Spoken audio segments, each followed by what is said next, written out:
3 minutes past 12, you are listening to the Mid-Morning Talk on Sula Media with me, Maria Mukwanda. Please excuse my voice.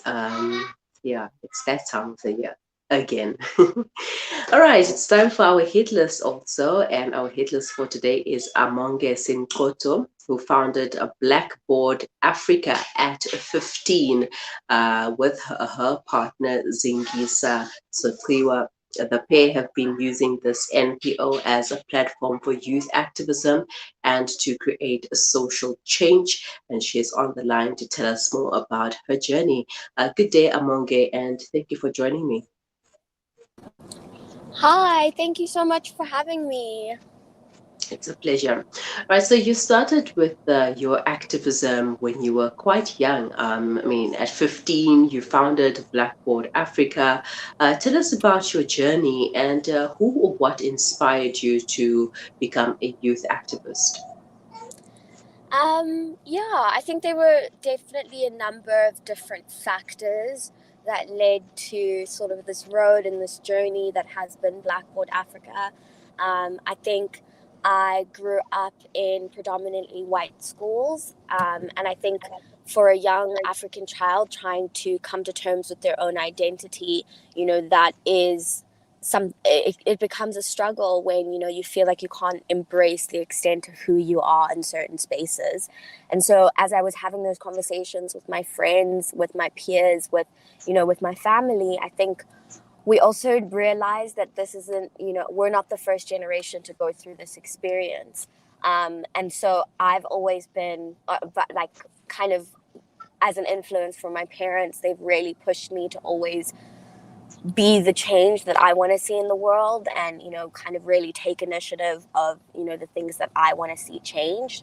And so that's kind of how Blackboard Africa started. It was really all about us as young Africans coming together and talking about identity and culture and heritage. And we brought in big sisters, big brothers who had a little bit more experience and understanding of the context and the situations that we were trying to deal with.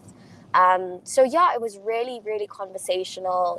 We had an online platform, our website, our Instagram pages, where people would write in and share their stories. And it's really evolved since then, really focusing our energy towards leadership and towards investing in and developing Africa's greatest resource, which is the youth. Mm-hmm. And I've heard your TED talk, and some of the points there, some of the issues that some of the youth have spoken about, it resonates with us. I mean, many of us have experienced them already. The issues with our hair, issues with our skin color, dress code as well.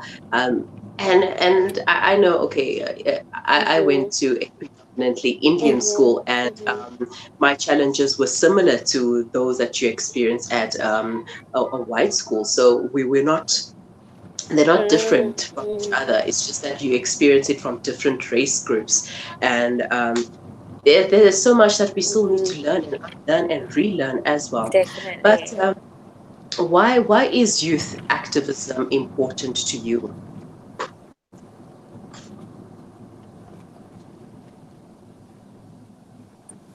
Amonge, why is youth activism important?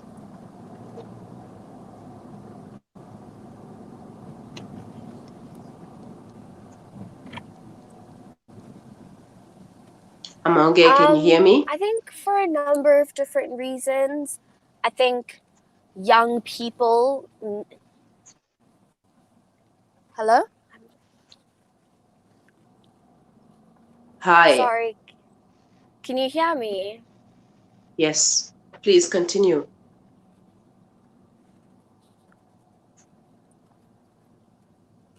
Hello?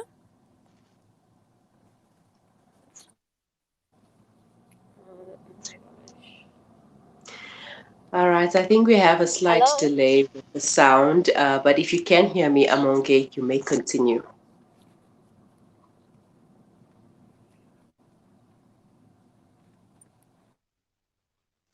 All right, Amonge, we're going to try and get you on the line. Take this via telephone instead. Hopefully it will be better with the sound and any other technical issues. For our viewers and listeners on Facebook, YouTube, or wherever you are streaming, please bear with us. We're having a quite technically challenging day today, but we will get through it. It is part of, it's part of 2020, 2021, and the COVID situation right now. But if you have any comments or questions for Amonge, please leave them in the comments section, or rather send them to us via WhatsApp on 061 766 Amonge is a youth activist and one of the founders of Blackboard Africa, which she found at just 15 years of age. And obviously, she started with the activism much younger than that. She is currently on the line. Amonge, can you hear me now? Yes, I can hear you. Hi. Okay, hi again. Thank you. Before that interruption there, why is youth activism important? Definitely. I think there's so many different reasons why youth activism is so key, but I think the major one is the fact that the future is ours. And I think young people really need to have a more active role in actually driving forward change, because this is the future that we're creating for ourselves, for the next generation after us. It's our world to build, and so we need to be really, really a part of that journey. Mm-hmm. And how can the youth be more involved in issues that affect them? I think my approach, or kind of how I've been encouraging young people around me to really get involved, is that I think we need to stop thinking of activism as something that has to be grand and has to be very large scale. I think if we can all take small steps towards creating impact on the different issues that are affecting us and are really important to us, I think we'll have multiple people addressing different issues at different levels. I think we need people in government addressing the issue. We need, activists, and sort of people creating social initiatives and nonprofit companies that are actually working towards the issues. We also need people on the ground to volunteer, to engage with those initiatives. We also need people to speak up and speak out and raise awareness. So I think there's so many different ways to get involved. I think it's just about identifying what you really want to focus your energy on as a young person. Mm-hmm. Right. And now you were the global team leader for 2019. From all your awards, which one stands out for you the most? I think there's been a number of them. Most recently, the Renaissance Awards. I was awarded in the category of socially just, and I think for me that was super impactful, obviously because of the really incredible platform that allows for just the fact that these awards are like kind of the only of kind who are recognizing young people internationally doing work in sustainability. And also just the format of the awards. So, they really adapted into an online format where they created this really beautiful short film that really showcased the work of all of the people that they gave the award to. And I think there's so many, and I love them all, and I'm excited about each one of the amazing awards that I've been lucky enough to receive. But most recently, the Renaissance Award has got me very, very excited. All right, congratulations on receiving that award. And now, obviously, you probably might have had some challenges along the way, starting an organization at just 15. So, take us through some of the challenges that you faced, and was there a time where you felt like giving up?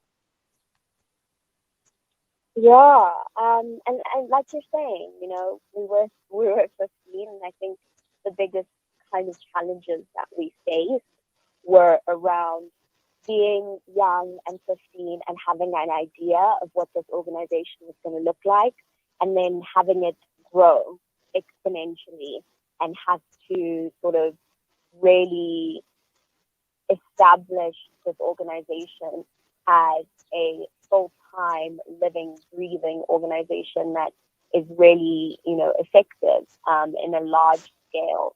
And I think that was really daunting because, like I said, when we started, it was really about us opening up the conversation, creating spaces, opening platforms. And I don't think we're prepared for what it would become. So that was a major challenge. Getting, support and funding is also always a big challenge sort of in the nonprofit space. But we've moved into a really great space where we're, formulating really crucial relationships and partnerships. So that's been great.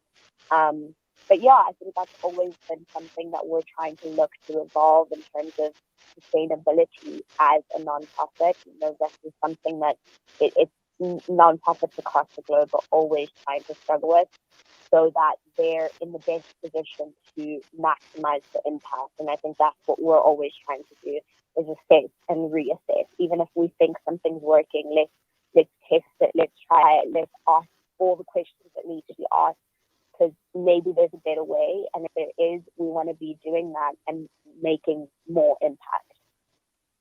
Mm-hmm. All right, so Amonge, please stay with us. We're going to take a quick break, but we'll continue thereafter. No problem. Listen to something fresh. Listen to Salam Media. From the townships of South Africa, the refugee camps in Syria, or orphanages in Yemen, the eyes of the needy speak volumes with just one glare. We know what it's like to be at ground zero, with food essentials, clothing and blankets, fresh water portal trucks, and even on-site navigators. We use every cent to better their tomorrow. Become part of our journey to bring relief to all. Go to www.ashrafulaid.org or call us on 011-809-8181. Ashraful Aid, under the auspices of Maulana Suhail Wadi.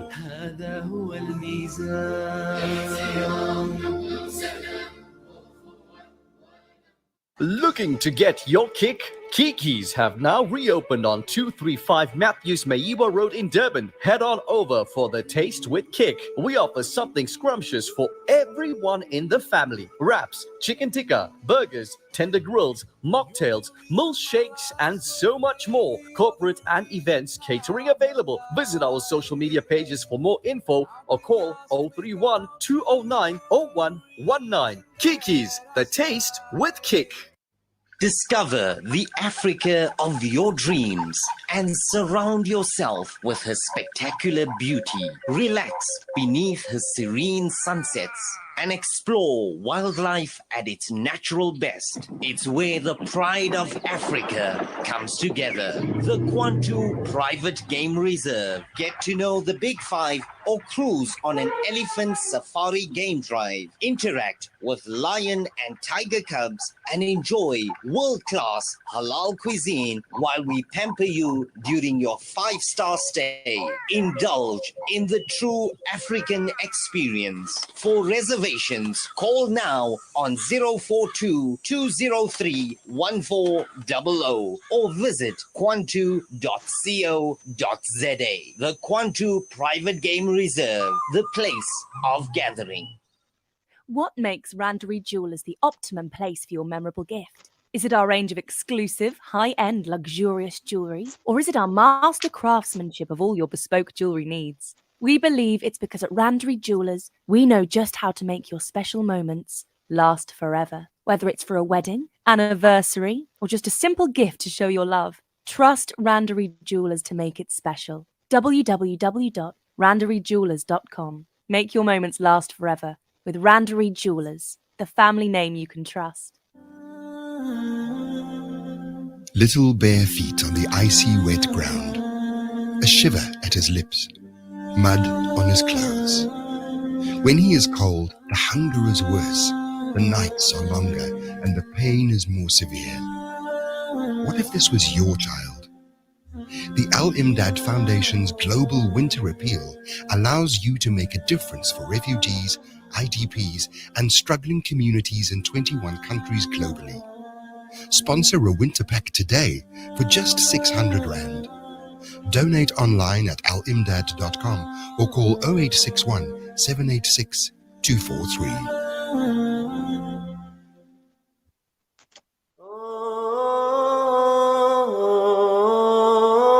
Salam Media, a global voice for humanity.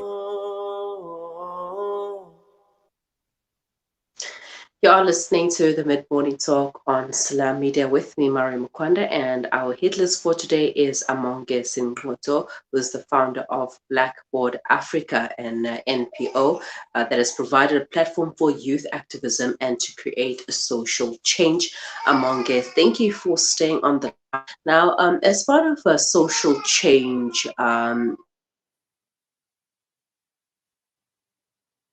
and that is gender-based violence. So how are you addressing this situation, especially amongst young people?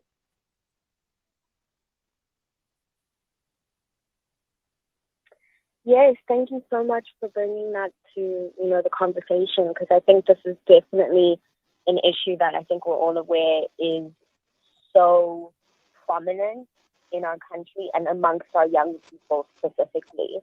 I think what we try to do is approach it from both ways. So, with our young girls, we have important conversations around consent.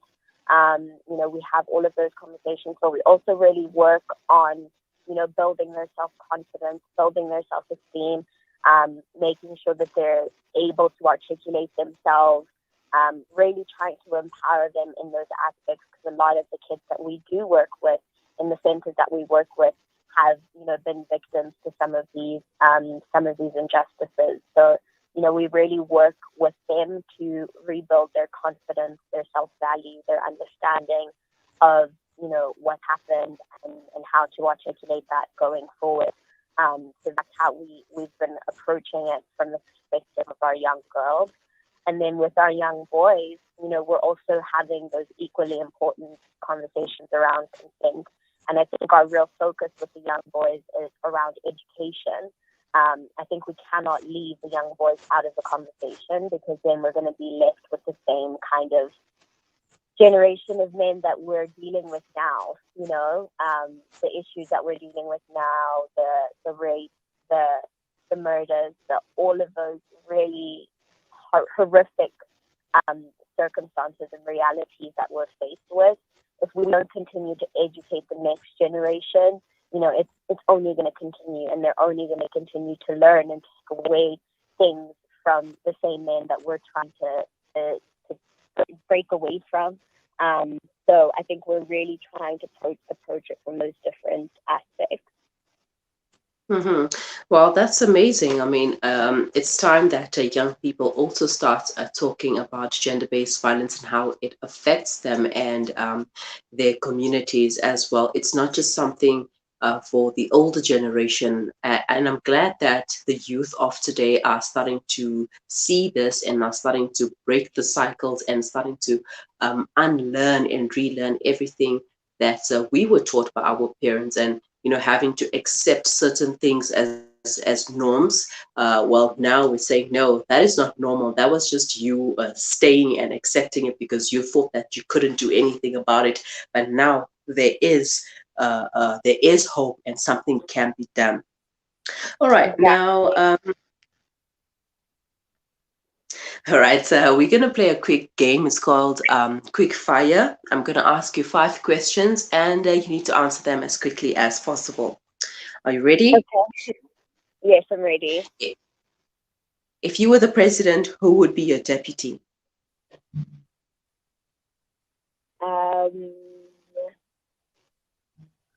Geez.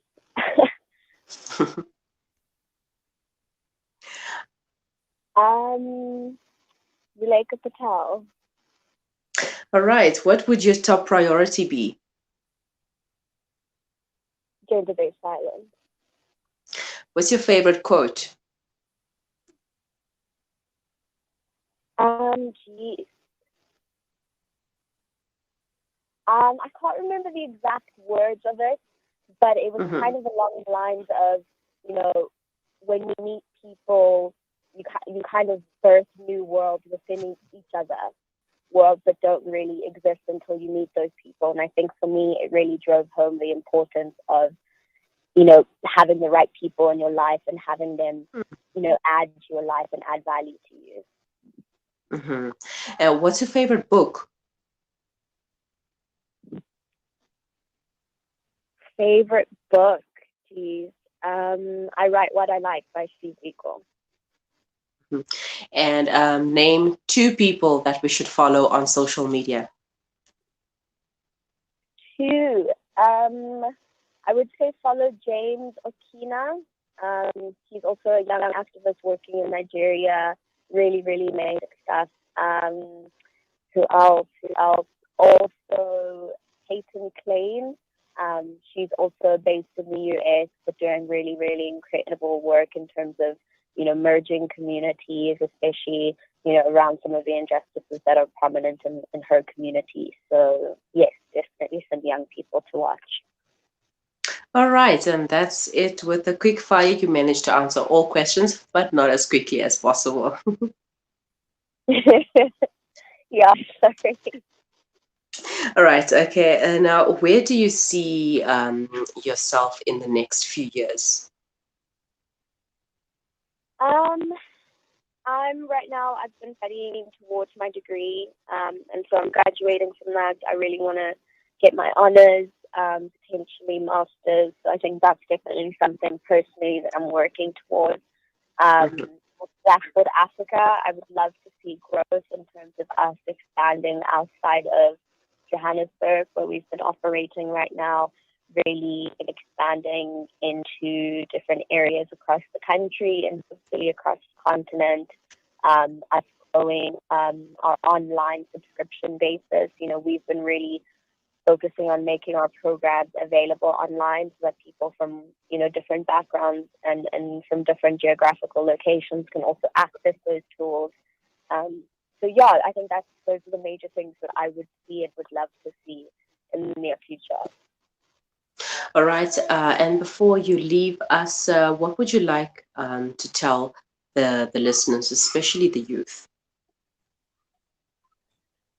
I would say I hear you, I understand. It's a lot that's been going on.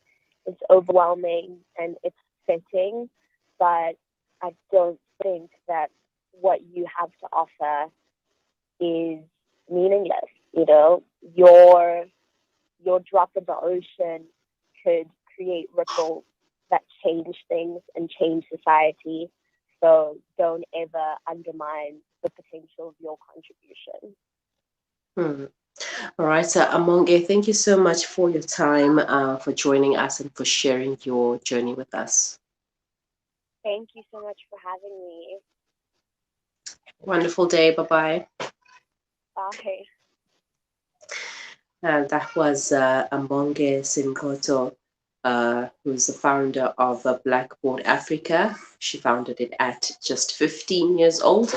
And she, along with her partner Zinkisa, have been using this NPO as a platform for youth activism and to create social change. And they are still doing that with the gender-based violence, trying to educate young men and women around gender-based violence and this epidemic that we are facing as a country. It is 12:28. You are listening to the Mid-Morning Talk on Salam Media with me, Mari Mukwanda, and we will be right back. This is Salam Media, and you were tuned into Mid-Morning Talk.